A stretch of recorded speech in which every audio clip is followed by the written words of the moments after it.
भाई जो गुरु वचन पे डट गे, कट गे फंद 84 के। अल्लाह ताला कादिर अल्लाह, अल्लाह ताला यानी वो सुप्रीम गॉड, अल्लाहु कबीर। अल्लाह ताला यानी कादिर अल्लाह स्वयं ही अपना नबी स्वयं बनकर भी धरती पर तथा आसमानों पर आता जाता है। परंतु जो सुप्रीम गॉड है, जो शैतान का भी बाप है, सुप्रीम गॉड अल्लाहु कबीर, अल्लाहु अकबर, जो वर्तमान में धरती पर सतगुरु रामपाल जी के रूप में प्रकट हैं, पूरी दुनिया के इंसानों को समझाने के लिए, वास्तविक जन्नत की जानकारी देने के लिए, इस शैतान के भयंकर एक षड्यंत्र से बाहर निकालने के लिए, 84 लाख योनियों वाले षड्यंत्र से बाहर निकालने के लिए, जन्म और मृत्यु के षड्यंत्र से बाहर निकालने के लिए, ये अल्लाहु कबीर, ये कादिर अल्लाह, समर्थ अल्लाह, सुप्रीम गॉड अल्लाहु कबीर, ये कोई नबी नहीं भेजता है। वो स्वयं ही नबी बनकर आता है और अपने ज्ञान का प्रचार करता है। जिस प्रकार वर्तमान में सतगुरु रामपाल जी स्वयं ही अपने ज्ञान के नबी बनकर धरती पर प्रकट हैं। ये अल्लाहु कबीर है, ये समर्थ अल्लाह हैं। ये अपने आप को छुपाते हुए इसी प्रकार से लीला करते हैं जैसे 650 साल पहले कबीर दास के नाम से और सतगुरु की भूमिका की, अपने आप को अल्लाह का नबी बताया करते थे, अपने आप को सत्य पुरुष कबीर जी का भेजा हुआ दास बताया करते थे। लेकिन थे वो स्वयं ही कादिर अल्लाह। अगर वो स्वयं आकर कहे कि मैं कादिर अल्लाह हूं, मैंने ही पूरी सृष्टि को रचा है, पूरी कायनात को बनाया है, मैंने ही सारे ब्रह्मांडों को, सूर्य, पृथ्वी, चांद, तारे, सितारे, नक्षत्र बनाए हैं, तो हम व्यक्ति जो शैतान के अज्ञान से परिपूर्ण हैं, हम यहाँ उनकी इस प्रकार की बातों पर विश्वास ना करें। इसलिए वो कादिर अल्लाह एक संदेश वाहक की भूमिका करता है, एक नबी की, एक रसूल की भूमिका करता है और धीरे धीरे अपने ज्ञान के माध्यम से फिर हमें जानकारी करवाता है कि वास्तव में उनकी वास्तविक स्थिति क्या है। वे स्वयं कादिर अल्लाह हैं या कादिर अल्लाह के कोई नबी हैं।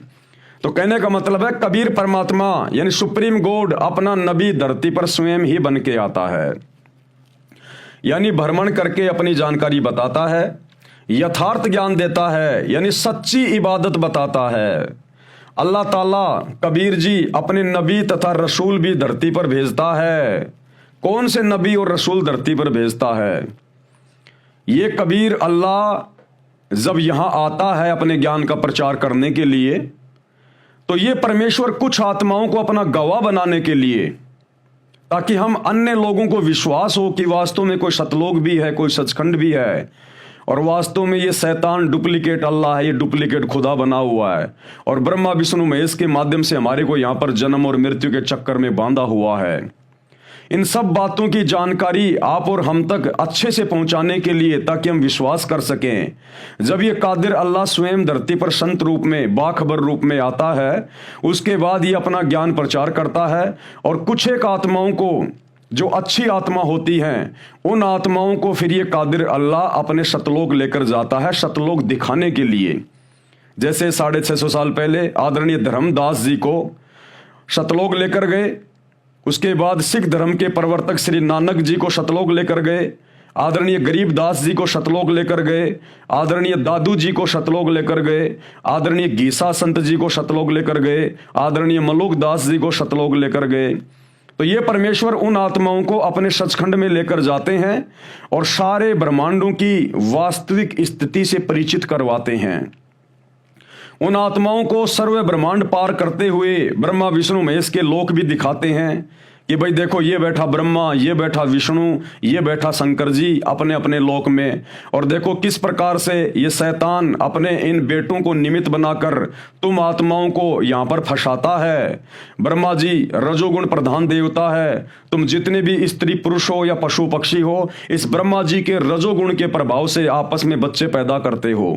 तुम्हारे से जबरदस्ती ये बच्चे पैदा करवाए जा रहे हैं इस शैतान के द्वारा, काल के द्वारा, अपने भोजन के लिए, क्योंकि इसको रोजाना 1 लाख मानव शरीरधारी स्त्री पुरुषों को खाने का श्राप लगा हुआ है। फिर अपने दूसरे बेटे विष्णु जी के माध्यम से आपस में तुम्हारे को मोह ममता में, एक परिवार में, रिश्तेदारियों में बांध के रखता है। और फिर अपने तीसरे पुत्र शंकर के माध्यम से, जो कि तमोगुण का प्रधान देवता है, उसके माध्यम से फिर ये तुम आत्माओं की मृत्यु करवाता है। कारण चाहे कोई भी हो, चाहे बीमारी हो, एक्सीडेंट हो, लड़ाई झगड़ा हो, हार्ट अटैक हो, कुछ भी हो, ये इस प्रकार से अपने भोजन की व्यवस्था अपने तीनों पुत्रों के माध्यम से करवाता है। फिर ऊपर उन आत्माओं को श्री दुर्गा जी का लोक दिखाते हैं कि भाई ये शैतान की पत्नी है, ये काल की पत्नी है दुर्गा। उसके बाद उस काल का, उस ज्योति निरंजन का, शैतान का लोक दिखाते हैं, उसका 21वां ब्रह्मांड दिखाते हैं, जहां पर उसने एक बहुत बड़ी तपतशिला बना रखी होती है जो हमेशा आग से जलती रहती है। वहां पर ये प्रतिदिन 1 लाख मानव शरीरधारी स्त्रियां पुरुषों के सूक्ष्म शरीर को भून भून के उनकी वासना निकाल के खाता है, जो इसको श्राप लगा हुआ है, जिसे मुसलमान भाई बेचून कहते हैं कि हमारा खुदा बेचून है, हमारा अल्लाह साकार नहीं है, वो दिखाई नहीं देता। वहां पर उसको साकार रूप में दिखाया जाता है कि देखो ये बैठा मुसलमानों का अल्लाह, ये बैठा हिंदुओं का भगवान, ये काल, ये शैतान, ये अपने ओरिजिनल रूप में किसी को दर्शन नहीं देता है। फिर परमेश्वर उन आत्माओं को ऊपर लेकर जाते हैं, अक्षर पुरुष के 7 संग ब्रह्मांड दिखाते हैं। फिर उससे ऊपर शतलोक में लेकर जाते हैं, और शतलोक में क्या सुख हैं, क्या ठाट बाट हैं, वहां आत्माएं किस कदर मौज मस्ती में रहती हैं। वहां कभी किसी की मृत्यु नहीं होती है, वहां कोई बुढ़ापे का दुख नहीं है, वहां पर कोई गरीब नहीं है, किसी चीज का अभाव नहीं है, वहां कोई राग द्वेष ईर्ष्या मन मुटाव मतभेद नहीं है। और प्रत्येक आत्मा के वहां पर अपने महल हैं, अपने बड़े बड़े, प्रत्येक आत्मा के विमान हैं। वहां कोई काम धंधा नहीं करना पड़ता है, जो मन में इच्छा करोगे वही चीज आपके समक्ष उपलब्ध हो जाती है। वहां हम अपने कबीर परमेश्वर जी के आदेश से, उनके हुक्म से, कबीर परमेश्वर जी के भंडारे से वहां हम सर्व सुख सुविधाओं को भोगते हैं। और उन आत्माओं को परमेश्वर फिर दिव्य दृष्टि दे देते हैं, उनका ज्ञान योग खोल देते हैं, अपना अमृत ज्ञान, ये कबीर वाणियां, सृष्टि का पूरा ज्ञान, सारा ज्ञान उनके अंतःकरण में डाल देते हैं, फीड कर देते हैं।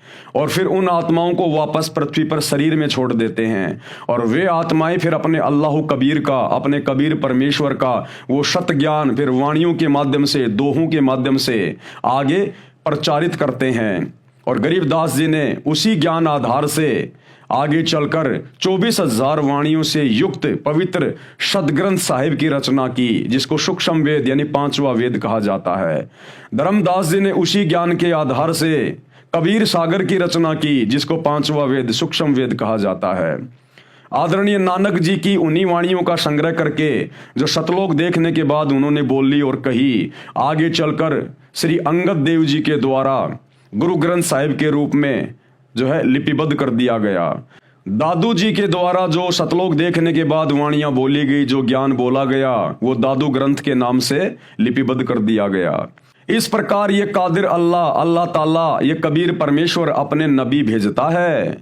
यानी पहले उन आत्माओं को सतलोक दिखाता है, उनको ज्ञान से परिपूर्ण करता है, उनका ज्ञान योग खोलता है, फिर उन आत्माओं को नीचे पृथ्वी पर भेजता है। इस प्रकार से ये परमेश्वर अपने नबी तैयार करता है। सतलोक से किसी आत्मा को, जो कि मोक्ष प्राप्त आत्मा वहां रहती हैं, उनको यहां नबी के रूप में या अवतार के रूप में नहीं भेजता है। तो क्या बताया गुरुदेव ने? अल्लाह ताला यानी कादिर अल्लाह स्वयं ही नबी, स्वयं भी बनकर धरती पर तथा आसमानों पर आता जाता है, यानी भ्रमण करके अपनी जानकारी बताता है, यथार्थ ज्ञान देता है। अल्लाह ताला कबीर जी अपने नबी तथा रसूल भी धरती पर भेजता है, जो अल्लाह ताला की महिमा का ज्ञान बताते हैं। उनमें से कुछ काल ज्योति निरंजन द्वारा भ्रमित होकर काल का प्रचार व भक्ति करने लगते हैं। जिस प्रकार अल्लाह ताला कादिर अल्लाह कबीर जी जब हजरत मोहम्मद जी काबा में हज करने के लिए गए हुए थे, उस समय जिंदा बाबा के रूप में ये कादिर अल्लाह, अल्लाह ताला कबीर परमेश्वर उनको मिले थे, उनको अपना ज्ञान बताया था, सत्य से परिचित करवाया था। उसके बाद हजरत मोहम्मद जी की सतलोक देखने की इच्छा हुई तो परमात्मा उनको सतलोक लेकर गए। अपने ज्ञान से परिचित करवाया, वापस पृथ्वी पर छोड़ा। लेकिन शैतान के द्वारा फिर हजरत नबी को भ्रमित कर दिया गया, डरा के, धमका के। और फिर हजरत मोहम्मद जी ने उस कादिर अल्लाह, अल्लाह कबीर के ज्ञान को स्वीकार नहीं किया। और शैतान के द्वारा जो ज्ञान उनको बताया गया, जिब्राइल फरिश्ते के द्वारा जो उनको ऊपर ले जाकर दिखाया गया, कुरान शरीफ की जो आयतें उनको पढ़ाई गई, उनके ऊपर नाजिल की गई, वही ज्ञान फिर हजरत मोहम्मद जी ने आगे प्रचारित किया। अर्थात कहने का मतलब है, कुछ आत्माएं फिर काल के जाल में फंस जाती हैं और फिर वे शैतान का ही ज्ञान प्रचार करती हैं। उनमें से कुछ काल ज्योति निरंजन द्वारा भ्रमित होकर काल का प्रचार व भक्ति करने लगते हैं। उनको सही दिशा देने स्वयं समर्थ परमात्मा कादिर अल्लाह धरती पर आता है, उनको साधु वेश में मिलता है, अध्यात्म ज्ञान चर्चा करके उनके ज्ञान को गलत सिद्ध करता है, फिर उनको अपना यथार्थ ज्ञान बताता है। भाई जो गुरु वचन पे डट गए, कट गए फंद 84 के, कट गए फंद 84 के, कट गए फंद 84 के।